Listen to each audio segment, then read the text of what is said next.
Shalom saudara-saudara yang terkasih dalam Tuhan Yesus Kristus, selamat pagi. Renungan kita pada hari ini diambil dari Keluaran pasal yang ke-9 ayat 22 sampai yang ke-35. Judul renungan pada hari ini adalah fenomena hujan es. Mungkinkah hujan es dan salju turun di Indonesia? Dahulu saya sempat berpikir bahwa hal tersebut tidak mungkin, karena kondisi iklim dan cuaca di Indonesia yang berbeda dengan di Eropa atau di Amerika. Namun setelah mendapatkan penjelasan ilmiah dari beberapa sumber yang valid, ternyata kondisi ekstrim tersebut mungkin terjadi.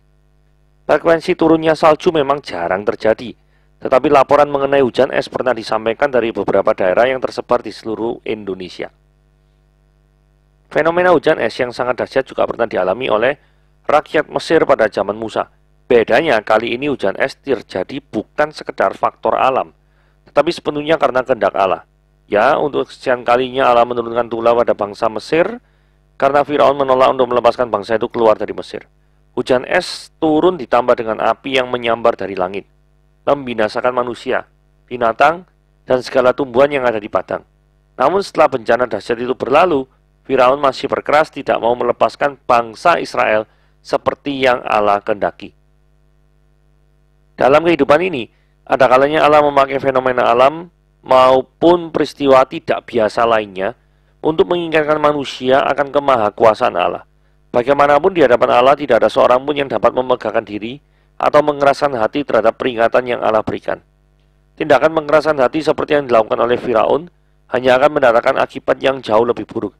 Selama ini bagaimana respon kita terhadap peringatan dari Allah? Manusia yang paling celaka adalah manusia yang selalu merespon negatif terhadap peringatan dari Allah. Oke, mari kita lihat ya pembahasannya. Kebaikan hati seorang Allah Bapa dibandingkan dengan keberdosaan manusia yang tidak tahu berterima kasih. Oke, mari kita lihat ya. Keluaran pasal yang ke-9 ayat 22 sampai 35. Berfirmanlah Tuhan kepada Musa, ulurkanlah tanganmu ke langit supaya hujan es turun di seluruh tanah Mesir, menimpa manusia dan binatang, dan menimpa tumbuh-tumbuhan di padang di tanah Mesir. Lalu Musa mengulurkan tongkatnya ke langit, maka Tuhan mengadakan guru dan hujan es, dan api pun menyambar ke bumi, dan Tuhan menurunkan hujan es meliputi tanah Mesir. Dan turunlah hujan es beserta api yang berkilat-kilat di tengah-tengah hujan es itu, terlalu dahsyat seperti yang belum pernah terjadi di seluruh negeri orang Mesir, sejak mereka menjadi suatu bangsa. Hujan es itu menimpa binasa segala sesuatu yang ada di padang, di seluruh tanah Mesir, dari manusia sampai binatang. Juga segala tumbuh-tumbuhan di padang ditimpa binasa oleh hujan itu, dan segala pohon di padang ditumbangkannya. Hanya di tanah Goshen, tempat kediaman orang Israel, tidak ada turun hujan es. Lalu Firaun menyuruh memanggil Musa dan Harun, serta berkata pada mereka, aku telah berdosa sekali ini. Tuhan itu yang benar, tetapi aku dan rakyatku lah yang bersalah. Berdoalah kepada Tuhan, guru yang sangat dahsyat, dan hujan es itu sudah cukup. Maka aku akan membiarkan kamu pergi, tidak usah kamu tinggal lebih lama lagi. Lalu berkatalah Musa kepadanya, sekeluar aku dari kota ini, aku akan mengembangkan tanganku kepada Tuhan, guru akan berhenti dan hujan es tidak akan turun lagi, supaya engkau mengetahui bahwa bumi ini adalah milik Tuhan. Tetapi tenang engkau dan para pegawaimu, aku tahu bahwa kamu belum takut kepada Tuhan Allah. Tanaman rami dan jelai telah tertimpa binasa, sebab jelai itu sedang berbulir dan rami itu sedang berbunga. Tetapi gandum dan sekoi tidak tertimpa binasa, sebab belum lagi musimnya. Lalu keluarlah Musa dari kota itu meninggalkan Firaun, dikembangkannya tangan kepada Tuhan. Maka berhentilah guru dan hujan es, dan hujan tidak tercurah lagi ke bumi. Tapi ketika Firaun melihat bahwa hujan es dan guru telah berhenti, maka teruslah dia berbuat dosa, dia tetap berkeras hati, baik ia maupun para pegawainya. Berkeraslah hati Firaun, sehingga dia tidak membiarkan orang Israel pergi, seperti yang telah difirmankan Tuhan dengan perantara Musa. Oke, hukuman Tuhan atas keberdosaan Firaun. Firman Tuhan kepada Musa, ulurkanlah tanganmu ke langit supaya hujan es turun di seluruh tanah Mesir. Saudara, jadi hukuman Tuhan itu nyata atas segala kekerasan hati Firaun dan rakyatnya. Jadi tidak main-main ya hukuman Tuhan ini ya. Hujan es ini turun di seluruh tanah Mesir.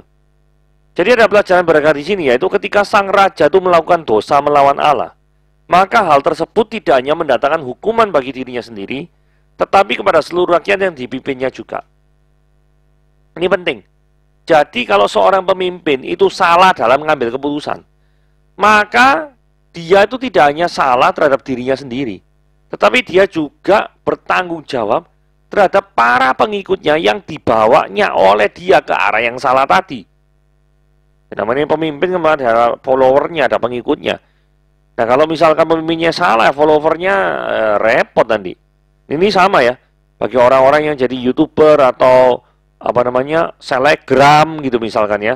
Jadi kalau Anda misalkan membuat suatu konten, follower Anda banyak, terus konten itu menyesatkan, atau tidak membuat orang lain itu semakin mencintai Tuhan, maka yang tersesat itu yang dirugikan itu bukan cuma saudara, tetapi siapapun yang mengikut saudara, akun saudara itu juga dirugikan.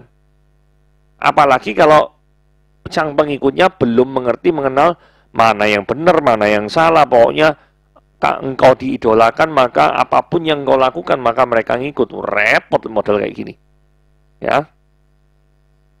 Ayat 23. Lalu Musa mengulurkan tongkatnya ke langit, maka Tuhan mengadakan guru dan hujan es. Artinya apa? Musa itu melakukan tepat seperti yang diperintahkan Tuhan di ayat 22. Nah, dari sini kita bisa nangkep suatu kesimpulan gini ya. Jadi melalui hidup kita, bukan saja bisa dipakai oleh Tuhan jadi berkat bagi orang lain, tetapi Tuhan juga bisa pakai hidup kita ini untuk menjadi teguran atau peringatan kepada orang lain. Sama seperti Tuhan memakai Musa untuk menghukum Firaun, Tuhan juga bisa memakai hidup kita untuk menghukum orang lain. Bisa loh. Jadi bisa jadi teladan dengan menegur orang lain atas kesalahan mereka. Itu pun adalah kehendak Tuhan atas hidup kita. Jadi mulai sekarang jangan pernah berpikir, oh kehendak Tuhan atas hidup kita tuh kita hanya bisa menjadi berkat bagi orang lain, menyenangkan orang lain, membuat orang lain haha hihi huhu haha gitu ya. Nggak selalu. Ketika Anda membuat orang lain menangis, tapi dengan cara yang benar ya maksudnya. Orang yang menangis itu karena keberdosanya itu ditegur oleh firman Tuhan yang keluar dari mulut Anda. Tidak apa-apa buat orang menangis. Bahkan mungkin itu harus. Sama seperti Musa, dipakai oleh Tuhan. Sampai seluruh Mesir ini bingung setengah mati. Ya ini, dipakai Tuhan untuk menghukum suatu bangsa. Hidup kita juga seperti itu. Bisa dipakai Tuhan untuk negur orang lain. Sampai membuat orang lain menangis, menyesali segala dosa-dosanya. Tidak apa-apa. Jangan pernah merasa bersalah dengan hal itu. Memang Tuhan pakai hidupmu seperti itu. Begitu ya. Ayat 24 ya. Ini Tuhan tidak main-main loh dalam mendatangkan hukuman ya. Karena hukuman Tuhan ini kalau saya lihat ini sangat dahsyat. Sehingga api dan es, bayangkan ya, api dan es itu berlawanan. Ini api dan es bisa diturunkan bersama-sama. Yang saling bertentangan ini bisa bersama-sama untuk menghukum bangsa Israel. Ini apa gak menunjukkan betapa dosanya bangsa Mesir ini sangat-sangat keterlaluan. Apalagi yang dipimpin dengan namanya Firaun itu, bangsa Mesir ya. Sangat-sangat keterlaluan. Ini nggak salah tulah ke-7 atau ke-8 nggak salah. Jadi sebelum daripada tulah hujan es ini, ada tulah belalang lah, penyakit sampar lah, macam-macam. Air menjadi darah. Tapi gak tobat-tobat sih namanya Firaun. Berarti kan keterlaluannya luar biasa nih. Dan lagi sifat hukuman ini ya. Ini menurut saya destruktif dan masif. Artinya efeknya itu sangat merusak. Dan yang dirusak tuh skalanya itu besar. Saudara perhatikan ya. Hujan es itu menimpa ayat 25 ya. Segala sesuatu yang ada di padang. Di seluruh tanah Mesir. Segala sesuatu yang ada di padang. Tidak cuma di tanah Mesir bagian tok. Tapi seluruh tanah Mesir. Terus yang ditimpa juga bukan cuma tumbuh-tumbuhan. Tapi manusia sampai binatang juga ditimpa sama hujan es itu. Juga segala tumbuh-tumbuhan ditimpa binasa oleh hujan itu. Jadi tidak mandang kamu itu manusia atau binatang atau tumbuhan atau di mana kamu berada. Ini seluruh tanah Mesir dihukum. Jadi sifatnya itu destruktif dan masif. Sehingga hukuman ini dirasakan. Betapa dahsyatnya kemurkaan Tuhan atas bangsa Mesir. Saudara, kalau dalam hidupmu Anda merasakan betapa dahsyatnya Tuhan itu murka atas hidupmu, saudara akan keder-keder, terkencing-kencing sampean. Betul enggak? sampai ketakutan. Nah, sekarang lihat Goshen. Goshen ini tempat tinggalnya orang Israel ya. Tidak ada turun hujan es. Nah, ini fenomena ajaib. Seharusnya orang Mesir lihat ya. Lah, seluruh tanah Mesir ini turun hujan es. Kok di tempat Goshen tok nggak turun hujan es nih kok bisa ya? Saudara, penerapan praktis apa dalam ayat sederhana ini? Jikalau kita hidup ya, hidup kita itu kita nilai penuh dengan hujan es. Banyak kehidupan kita itu banyak hujan esnya. Maka saatnya bagi kita tuh introspeksi diri. Orang lain gak ada hujan es kok. Kita hujan es terus, ini kenapa ya? Maybe there is something wrong with our spiritual life. Betul ya? Ada sesuatu yang salah dengan kehidupan spiritual kita. Apakah memang dosa kita itu sangat masif dan sangat destruktif sehingga mendukakan hati Tuhan? Sehingga Tuhan merasa perlu mendatangkan badai es dalam kehidupan kita. Mungkin saja. Kalau itu sampai terjadi, betapa hidup kita itu berdosanya di hadapan Tuhan. Sehingga kita harus mengalami badai hujan es. Nah, saudara lihat kebusukan hati seorang Firaun. Firaun ini memanggil Musa dan Harun berkata, aku telah berdosa. Yahweh itu benar. Aku rakyatku salah. Nah, seolah-olah ada confession. Ada pengakuan. Ini istilahnya cuma abang-abang lambe. Pura-pura saja ngomong tobat kayak gini. Tidak ada ketulusan sama sekali. Saudara perhatikan ayat 30. Tetapi tentang engkau dan para pegawaimu, aku, Musa, tahu bahwa kamu, Firaun, belum bertobat kepada Yahweh. Musa tahu kok. Firaun ini belum bertobat. Tahu. Buktinya, ayat 34-35. Ketika Firaun melihat hujan es itu berhenti, maka teruslah dia berbuat dosa. Tetap berkeras hati, dia dan para pegawainya. Ayat 35 dikatakan, berkeraslah hati Firaun. Dia tidak membiarkan orang Israel pergi, seperti yang telah difirmankan Tuhan dengan perantaraan Musa. Loh, balik lagi. Begitu permasalahan selesai, kembali lagi. Ini adalah orang yang benar-benar tidak mencintai Tuhan. Seolah-olah mengasihi dan mencintai Tuhan karena mau menghindari hukuman Tuhan. Tapi begitu hukuman Tuhan dicabut, dia kembali lagi ke bentuk aslinya, yaitu melawan Tuhan. Ini kebusukan hati seorang Firaun. Bandingkan dengan kebaikan hati seorang bapa. Saudara, kalau kita lihat, kalau kita jeli membaca perikop ini ya, kan memang tadi ada kerusakan yang sangat masif. Disebutkan ya, tanaman rami dan jelai tertimpa binasa. Sebab jelai itu sedang berbulir loh, siap dipanen. Karena hujan es mati kabeh.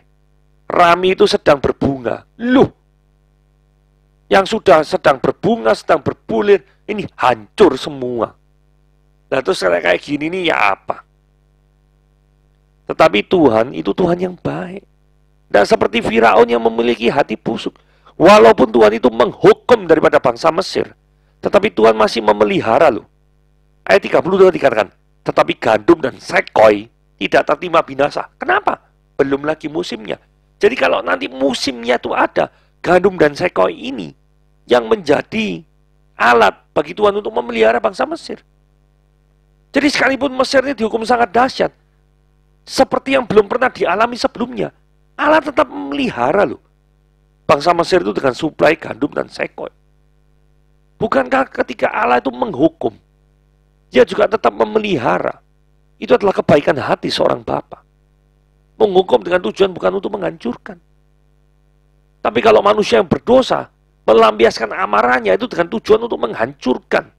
Tidak ada kebaikan apapun sama sekali. Tidak ada terpikir pun untuk menyediakan gandum dan sekoi. Mereka cuma pikirannya merusakkan rami dan jelai. Itu aja. Nah, jadi dari sini kita lihat perbandingan yang sangat kontras antara hati seorang bapa dan kebusukan hati daripada Firaun.